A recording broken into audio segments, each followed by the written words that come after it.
नमस्कार दोस्तों, बहुत बहुत स्वागत है आप सभी का हमारे इस YouTube चैनल पे जिसका नाम है नर्सिंग लाइब्रेरी। तो इस वीडियो में हम लोग आज करने वाले हैं MSN के मोस्ट इम्पॉर्टेंट MCQs जो आपके प्रीवियस ईयर में जो मोस्टली रिपीटेड क्वेश्चंस हैं, चाहे वो स्टेट का एग्जाम हो चाहे फिर वो सेंटर का एग्जाम हो, उसमें मोस्टली जो रिपीटेड क्वेश्चन रह चुके हैं वो आज हम इस वीडियो में करने वाले हैं। तो स्टार्ट करते हैं क्वेश्चन नंबर 1 से। First question is here, which of the following is the highest priority nursing intervention for a newly admitted patient who is receiving blood transfusion. तो यहाँ पे क्वेश्चन पूछा गया है कि आपके पास एक न्यूली एडमिटेड पेशेंट है जिसको ब्लड ट्रांसफ्यूजन हो रहा है, तो यहाँ पे एक एज अ नर्स को हाईएस्ट प्रायोरिटी पे कौन सी इंटरवेंशन रखनी होगी, जो यहाँ पे ऑप्शंस में इंटरवेंशंस दी गई हैं। तो चलो ऑप्शंस देखते हैं, इंटरवेंशंस देखते हैं कौन कौन सी यहाँ पे दी गई हैं। Option A, instruct the patient to report any itching, shortness of breath और chest pain. Option B, warm the blood to room temperature before transfusion, documentation of blood transfusion in the patient's chart, check the vital sign of the patient every 30 minutes from initiation of blood transfusion till completion। तो यहाँ पे जो चारों के चारों options दिए गए हैं ये सभी इंपॉर्टेंट इंटरवेंशंस हैं। ये सभी इंटरवेंशंस हम लोगों को करनी होती है जब हम ब्लड ट्रांसफ्यूजन करते हैं किसी पेशेंट में। बट हमें यहाँ पे ये बताना है कि हाईएस्ट प्रायोरिटी पे हमें कौन सी इंटरवेंशन यहाँ पे रखनी है। तो अगर हम लोग ऑप्शन बी की बात करें कि warm the blood to the room temperature before transfusion, तो यस, जब हम लोग ब्लड लेके आते हैं ब्लड बैंक से तो हमें डायरेक्टली जितना उसका टेम्परेचर होता है, जितना वो कूल होता है, वैसे का वैसे नहीं एडमिनिस्टर करना होता पेशेंट को। पहले हमें रूम टेम्परेचर पे उसको लेके आना होता है, फिर हम लोग उसको एडमिनिस्टर करते हैं पेशेंट। अगर नेक्स्ट वाला ऑप्शन देखें, documentation of the blood transfusion in the patient chart, कि जो हम लोग ब्लड ट्रांसफ्यूज कर रहे हैं हमें पेशेंट के चार्ट में डॉक्यूमेंटेशन करना है प्रॉपरली। बीटी के कितने यूनिट्स हम लोगों ने एडमिनिस्टर किए हैं, पूरी डॉक्यूमेंटेशन है हम लोगों को एज इट इज पेशेंट के चार्ट में करनी है। तो ये भी जो हमारा ऑप्शन है वो सही है। अगर हम लोग ऑप्शन डी की बात करें, check the vital signs of the patient every 30 minutes, yes, तो हम लोगों को एवरी 30 मिनट्स जो है बीटी स्टार्ट कर देते हैं, ब्लड ट्रांसफ्यूजन करना स्टार्ट कर देते हैं। तो एवरी 30 मिनट्स के बाद हम लोगों को पेशेंट की वाइटल साइंस लेनी होते हैं टिल द कंप्लीशन, जब तक वो ब्लड जो है पूरा ट्रांसफ्यूज नहीं हो जाता पेशेंट में। तो यहाँ पे अगर हम लोग देखें कि प्रायोरिटी किस चीज को देनी है, तो अगर ऑप्शन ए के पास हम लोग आते हैं कि instruct the patient to report any itching, shortness of breath और चेस्ट पेन, ये वाला जो ऑप्शन है कि हम लोगों ने एज अ नर्स कि पेशेंट को ये बोलना है कि अगर उसको किसी भी टाइप का इचिंग हो रहा है या फिर सांस लेने में कोई दिक्कत आ रही है, उसकी चेस्ट में पेन हो रहा है, किसी भी बॉडी पार्ट पे इचिंग हो रहा है, तो इमीडिएटली उसने नर्स को बताना है कि ये वाले सिम्टम्स उसमें आ रहे हैं, बिकॉज ये वाली जो सिम्टम्स हैं ये लाइफ थ्रेटनिंग हो सकती हैं पेशेंट के लिए, क्योंकि ये एक एडवर्स रिएक्शन हो सकता है ब्लड ट्रांसफ्यूजन का। इसलिए हमें इस पे ज्यादा कंसंट्रेट करना है। अगर किसी भी तरीके का उसमें ये वाले सिम्टम्स आ रहे हैं तो हमें इमीडिएटली एज अ नर्स जो बीटी है, ब्लड ट्रांसफ्यूजन है, उसको स्टॉप कर देना है। यहाँ पे जो ऑप्शन ए है that is the correct option, कि जो नर्स है उसको हाईएस्ट प्रायोरिटी पे ऑप्शन ए को रखना है।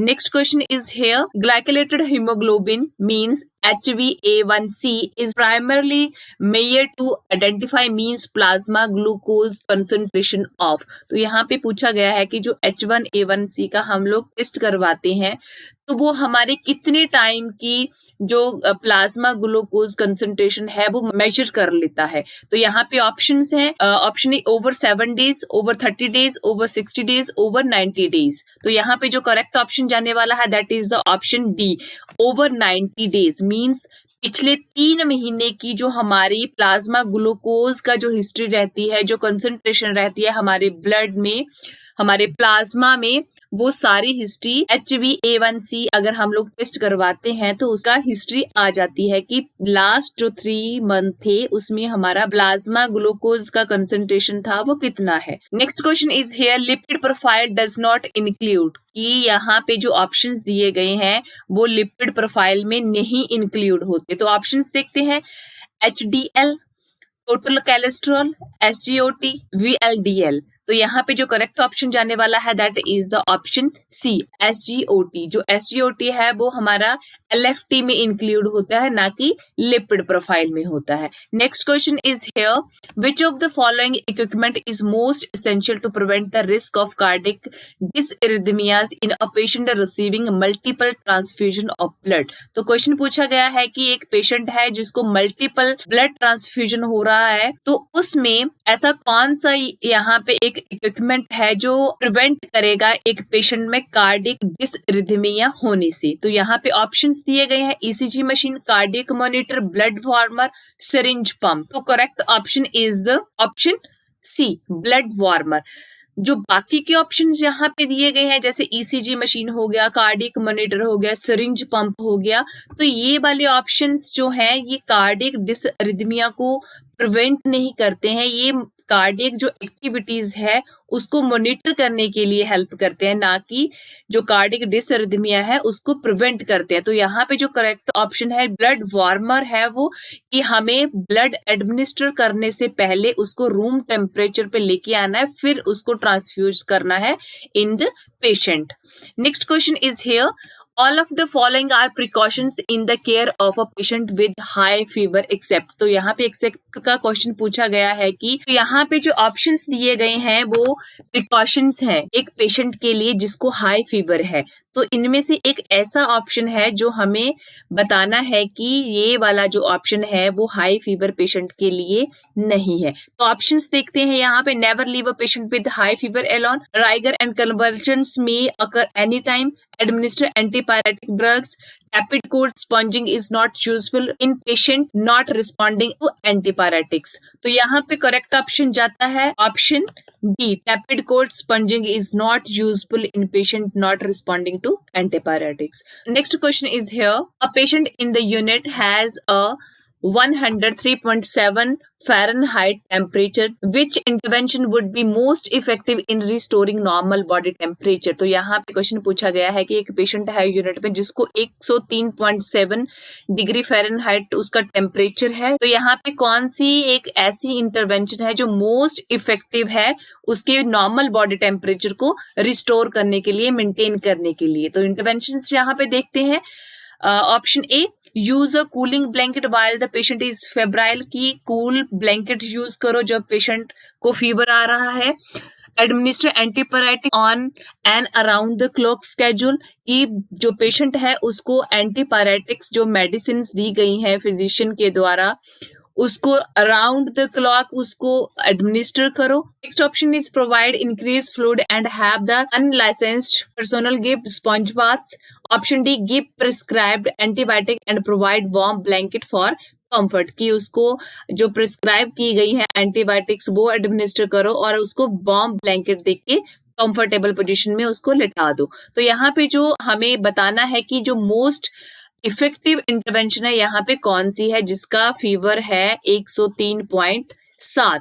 तो यहाँ पे correct option is option B, administer antipyretic on and around the clock schedule, की जो HCP ने हेल्थ केयर प्रोवाइडर ने एंटीपायरेटिक्स मेडिकेशन जो पेशेंट के लिए दी है उसको time to time around the clock मतलब स्केड्यूल करो, उसको एडमिनिस्टर करो, जिससे उसका जो कंटिन्यूटी है फीवर की वो ब्रेक डाउन हो सके। Next question is here, which of the following is normally found in urine. यहाँ पे क्वेश्चन पूछा गया है कि जो ऑप्शंस दिए गए हैं इनमें से कौन सी एक चीज है जो नॉर्मली यूरिन में फाइंड आउट की जा सकती है। ऑप्शंस हैं ग्लूकोज, प्रोटीन, RBC, क्रेटिनिन। तो यहाँ पे जो करेक्ट ऑप्शन है that is the option D, creatinine. जो क्रेटिनिन है वो नॉर्मली यूरिन में पाया जाता है। अगर ग्लूकोज, प्रोटीन, आरबीसीज यूरिन में फाइंड आउट हो रहे हैं तो ये किसी ना किसी डिजीज कंडीशन को इंडिकेट कर रहे हैं। Next question is here, a patient is scheduled for an IBP intravenous pyelograms using a radio opaque dye. Which of the following assessment is most critical before the procedure? तो यहाँ पे question पूछा गया है, एक पेशेंट है जिसको schedule किया गया है IBP using a radio opaque dye, means intravenous जो पाइलोग्राम होना है पेशेंट का, रेडियो ओपेक डाई यूज करनी है इंट्रावीनस पाइलोग्राम के लिए। तो यहाँ पे जो प्री प्रोसीजर मीन्स प्रोसीजर अभी हुआ नहीं है, प्रोसीजर से पहले जो असेसमेंट की जाएगी उसमें मोस्ट क्रिटिकल कौन सी चीज होगी यहाँ पे? तो ऑप्शंस है यहाँ पे, measurement of baseline peripheral pulse rates, history of intake and output, history of allergy to iodine, measurement of heights and weight. तो यहाँ पे हमें बताना है कि अभी प्रोसीजर हुआ नहीं है, अभी परफॉर्म होने से पहले की जो असेसमेंट है, हमें कौन सी चीज है जो क्रिटिकली जिस पे हमें कंसंट्रेट करना है, जिसके बारे में हमें क्लोजली मॉनिटर करना है। तो यहाँ पे जो करेक्ट ऑप्शन है that is the option C, history of allergy to iodine. हमारे पास उसका पूरा डाटा होना चाहिए, उसकी हिस्ट्री होनी चाहिए उस पेशेंट की कि उसको कहीं आयोडीन से एलर्जी तो नहीं है। अगर एलर्जी होगी तो हम किसी भी केस में, किसी भी सिनेरियो में जो रेडियो ओपेक डाई है उसको नहीं एडमिनिस्टर कर सकते, क्योंकि ये जो रेडियो ओपेक डाई है उसको डायरेक्टली एलर्जी कॉज कर देगी, जो एक फैटल कंडीशन अराइज कर देगी पेशेंट में। तो हमें क्या पता होना चाहिए? History of allergy to iodine पता होना चाहिए before the procedure. Next question is here, BUN used for kidney function test stand for. तो यहाँ पे पूछा गया है कि जो BUN है उसका फुल फॉर्म पूछा गया है बेसिकली।